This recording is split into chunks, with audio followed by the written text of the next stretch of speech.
I check is the source. If the source is credible enough for me para pagkatiwalaan yung information na yan.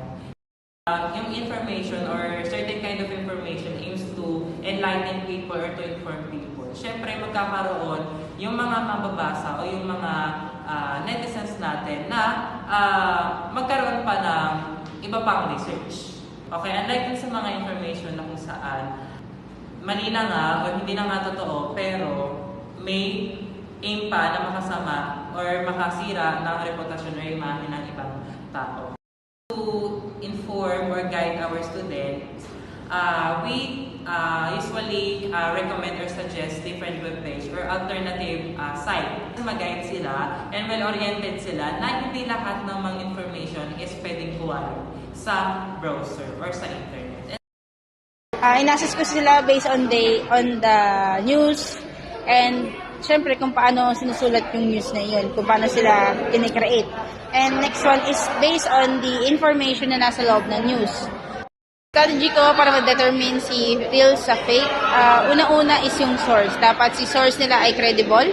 Next one is yung kanilang news, kung paano sinusulat yung news. Dapat hindi siya opinionated. It is more on the fact. Student read texts, especially newses, at papa-assess ko sila or bibigay ko sila ng time to assess which one are the real and which one are the fake.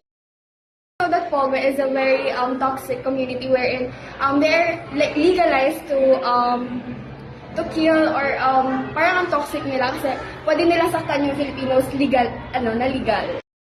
Lahat naman ng social media platforms may information. So, kahit mag-scroll ka lang saglit sa Facebook or sa TikTok, madali na lang maghanap ng info. Social media talaga. Kasi mahilig ako mag-TikTok and mostly sa FYP ko. May mga memes na ginagamit yung mga influencer. Marami yung issues na nangyayari sa Pilipinas. Kung pagbabasahan natin ngayon, ang daming iba't ibang issue, lalo na yung kay Alice Guo, pati yung kay Sara Duterte yung sa 10 million niya. Kaya medyo mahirap talaga mag-keep up din. Pero mas maganda kung magiging updated tayo.